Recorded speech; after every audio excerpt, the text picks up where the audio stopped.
तो आज का हमारा क्वेश्चन नंबर है 150। तो 150 नंबर क्वेश्चन पढ़कर इसका सॉल्यूशन करते हैं। तो क्वेश्चन पढ़ते हैं, the salary of a person is decreased bye 25%। किसी एक व्यक्ति का जो है ना सैलरी का बात हो रहा है यहाँ पर, उसको कम क्या क्या है, डिक्रीज किया गया कितना से 25% से उसको घटा दिया गया। एंड और then the decrease salary is increased by 25%। और जो डिक्रीज सैलरी है उसी को फिर बढ़ाया गया है 25% से। His new salary in comparison with his original salary is. तो आपको कंपेरिजन करना है, तुलना करना है न्यू सैलरी का कंपेरिजन करना है किससे, उसके ओरिजिनल सैलरी से। मतलब देखेंगे कंपैरिजन करके कि क्या अंतर आया एक बार घटाने से फिर बढ़ाने से। तो देखते हैं, इसका पहले बेसिक मेथड देख लेते हैं सॉल्यूशन का। देखिए पहले 25% तो दोनों वैल्यू 25% है, तो इसका भिन्न वैल्यू बता दीजिए हमको। 1/, कितना होगा 4। ठीक है, तो आपको ये मैंने बार बार बताया अपने वीडियो में कि ये 4 क्या होता है, ये आपका ओरिजिनल सैलरी होता है। ये ओरिजिनल क्या होता है, सैलरी होता है। और ये क्या होता है, ये 25% का मान होता है, मतलब चाहे वो बढ़ा हो चाहे वो घटा हो। ठीक है, तो यहाँ पर व्यक्ति का तो 25 तो हमारा आसानी हो गया काम, एक ही बार 25% का भिन्न वैल्यू क्या है 1/4। आप देखते हैं एक बार उसका सैलरी क्या हुआ है, घटा है फिर बढ़ा है। तो इसका लिख लेते हैं यहाँ पर हम लिख लेते हैं इनिशियल सैलरी, और यहाँ लिख लेते हैं फाइनल सैलरी। ठीक है, तो पहला केस में क्या हुआ, घटा है ना, पहला केस में क्या हुआ 25 घटा है, तो ओरिजिनल सैलरी उसका क्या हुआ होगा 4 रहा होगा। उसमें क्या हुआ 25% क्या हुआ इस बार घटा है अभी, तो 25% का मतलब कितना 1, तो 1 घटा है, तो यहाँ पर कितना हो गया होगा उसका फाइनल सैलरी, मतलब न्यू सैलरी क्या बना होगा 3 रुपया। अब दूसरे केस में देखते हैं क्या बोल रहा है कि अब यहाँ पर आ जाते हैं, and then the decrease salary is increase by 25%। अब जो डिक्रीज सैलरी था उसको फिर 25% बढ़ाया गया, तो इस बार यहाँ पर एरो क्या आएगा 25 क्या कर रहा है, बढ़ा रहा है। तो ओरिजिनल सैलरी तो उसका 4 ही रुपया होगा, और अब 25% बढ़ा है, मतलब 1 बढ़ा है तो 5 हो गया।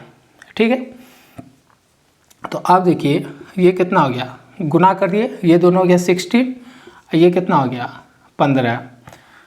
ठीक है, तो हमारा एक फाइनल जो है इनिशियल सैलरी का फाइनल वैल्यू और फाइनल सैलरी का एक फाइनल वैल्यू आ गया है घटने और बढ़ने के बाद। तो यहाँ पर देख रहे हैं कि उसका जो इनिशियल सैलरी पहले बन रहा था वो 16 रुपया बन रहा था, और फाइनल वैल्यू बन रहा है कितना 15 रुपया। तो क्या अंतर यहाँ से आप देख रहे हैं, यहाँ से अंतर दिख रहा है कि 1 घट गया है, 16 में 1 घट गया तब ना 15 आया। तो यही तो आपका फाइनल वैल्यू, यही न्यू सैलरी। तो ये आपका क्या है, ये आपका न्यू सैलरी है, और ये आपका इधर वाला क्या है, ये आपका है ओरिजिनल सैलरी है। ठीक है, तो ओरिजिनल सैलरी में न्यू सैलरी में अंतर क्या हुआ, 1 घट गया है। किससे घटा है, जब भी हम तुलना करते हैं तो ओरिजिनल सैलरी से करते हैं तो 16, जिससे तुलना करते हैं वो नीचे डिनोमिनेटर में, तो 16 आ गया। अब हमको बोल रहा है his new salary in comparison with original salary. अब यहाँ पर प्रतिशत में सब हमारा ऑप्शन है, तो प्रतिशत से निकालने के लिए भिन्न फ्रैक्शन को क्या करते हैं 100 से गुना करते हैं, परसेंट का साइन लगाते हैं। तो हमारे यहाँ पर क्या बनेगा 16 और इतना को काटिएगा तो आपका यहाँ पर बनेगा, यहाँ पर काटिएगा तो क्या बनेगा 6 2/3 परसेंट बनेगा, और माइनस यहाँ पर क्या दिखा रहा है डिक्रीज का साइन है। ठीक है ना, तो हमारा ये आ गया। तो हमारा यहाँ से देख लेते हैं कि ऑप्शन कौन सा हो जाएगा। ऑप्शन सही जा रहा है ना।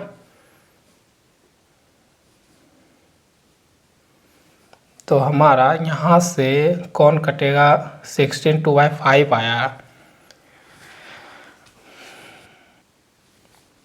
तो यहाँ पर दोस्तों, यहाँ पर जो है हमारा, यहाँ से काटे तो इतना कटेगा नहीं, यहाँ थोड़ा सा ये तो 1/15 होता है, ठीक है। तो ये नहीं कटेगा, ये हमको काटना है तो 1/16 होता है, 6 1/4 होता है, ठीक है। क्योंकि ऑप्शन मैच नहीं कर रहा था इसीलिए। तो 6 1/4% डिक्रीज हुआ। इसी को काटेंगे डेसिमल में तो 1/4 को डिवाइड करेंगे तो क्या होगा, 2 5 में चल जाएगा, इतना डिक्रीज, ठीक है।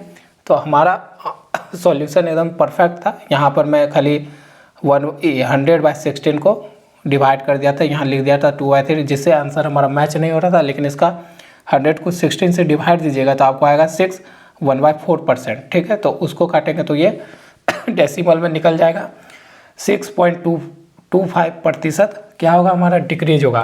तो हमारा ऑप्शन कौन सा होगा, ऑप्शन सी राइट हो जाएगा, ठीक है। ये होगा एक रेशियो मेथड से कंप्लीट सॉल्यूशन। इसका बेसिक मेथड एक फॉर्मूला से भी है, वो भी आपको सीखना चाहिए, वो भी हम कर देते हैं।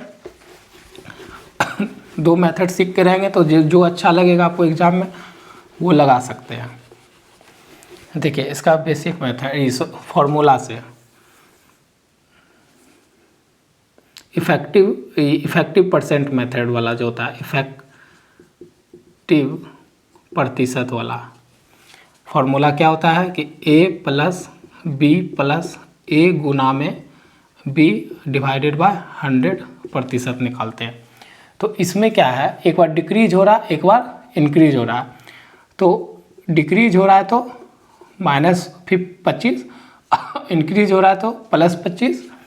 अब प्लस ही में रखिए और ये हो गया, अच्छा फॉर्मूला के अनुसार से यहाँ प्लस, लेकिन ए क्या हमारा डिक्रीज हो रहा है तो -25। अब बी क्या इंक्रीज हो रहा है तो +25 डिवाइडेड बाय 100 यहाँ प्रतिशत। तो इफेक्टिव यहाँ पर इफेक्टिव चेंज हो रहा है ना, वो निकाल रहे हैं यहाँ से।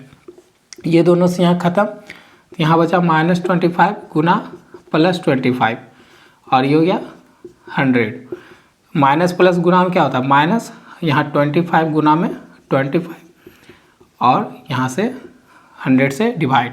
तो 25 का स्क्वायर करेंगे तो 625 और डिवाइडेड बाय 100 और प्रतिशत का साइन माइनस। तो यहाँ ये 100 को बदलेंगे डेसिमल में तो 625%। अब माइनस क्या कर रहा है, यहाँ पर डिक्रीज का इंडिकेट कर रहा है। तो ऑप्शन से यहाँ से राइट हो गया। तो ये हो गया आपका इफेक्टिव जो प्रतिशत निकालने के लिए क्या है कि उसका न्यू सैलरी और ओरिजिनल सैलरी में कंपैरिजन अगर आपको निकालना है कि एक बार घट रहा है एक बार बढ़ रहा है, तो आप एक इफेक्टिव प्रतिशत वाले फार्मूला से आप क्या कर सकते हो, a + b + a Guna b by divided प्रतिशत का साइन निकालते हैं। ये आपका एक फार्मूला होता है शॉर्ट।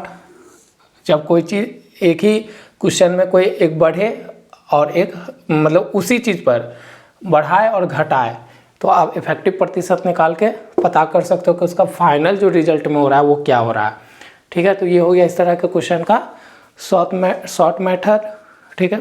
चलते हैं आगे। अब हमारा नेक्स्ट क्वेश्चन है 151। तो 151 नंबर क्वेश्चन पढ़ते हैं, इसका सॉल्यूशन करते हैं। 2 successive price increases of 10% and 10%। मतलब प्राइस जो है ना, कोई भी चीज़ का, कोई भी सामान का प्राइस हो सकता है वस्तु का, उसको 2 बार क्या कर रहा है, बढ़ाया जा रहा है, ठीक है। 10% एक बार, दूसरा बार भी 10% बढ़ाया जा रहा है। On an article are equivalent to a single price increase of.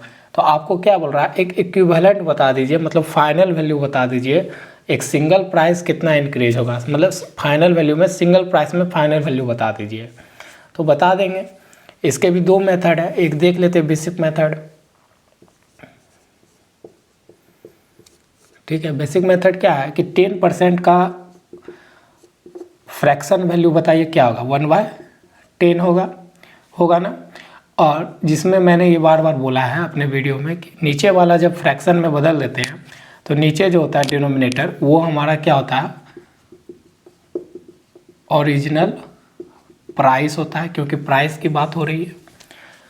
और ऊपर वाला क्या होता है 1, ये होता है 10%, चाहे इंक्रीज क्या हो चाहे वो डिक्रीज हुआ उसका वैल्यू होता है।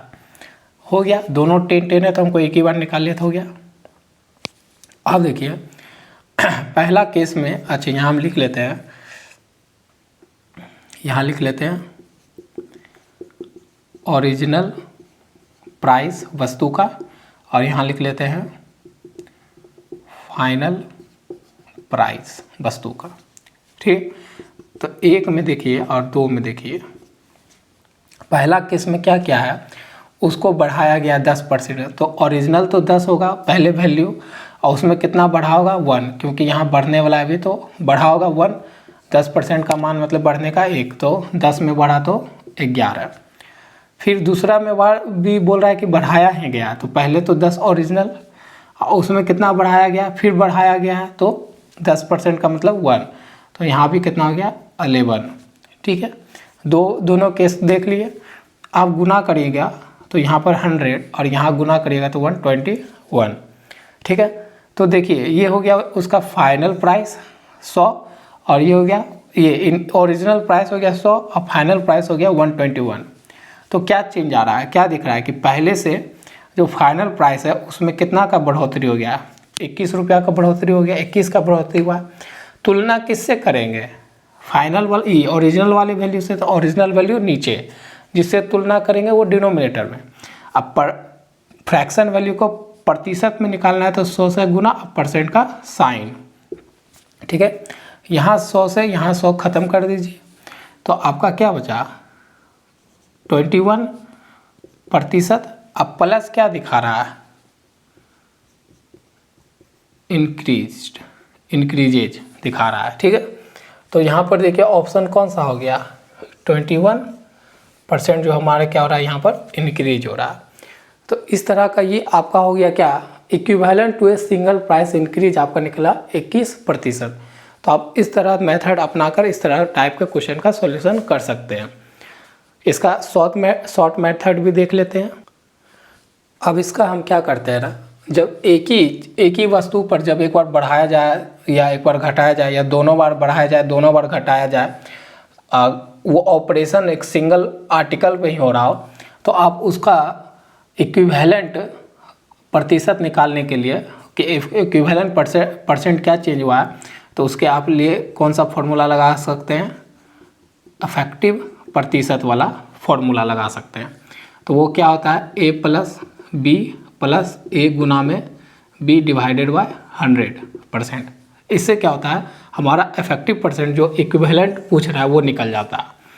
तो देखते हैं, दोनों बार तो बढ़ा ही रहा है, तो दोनों बार क्या होगा +10 और +10 गुना में 10 डिवाइडेड बाय 100 और प्रतिशत का साइन, क्योंकि हमको इफेक्टिव परसेंट निकल जाएगा। तो यहाँ 10 हमारा क्या हो गया 20, अब प्लस ये 2 0 ख़त्म, तो ऊपर क्या बचा 1 डिवाइडेड बाय परसेंट का साइन, इसको जोड़ देंगे तो 21%। तो ये हमारा क्या प्लस में जा रहा है, इधर प्लस है आगे, तो ये प्लस का मतलब ये क्या हुआ है इंक्रीज हुआ है।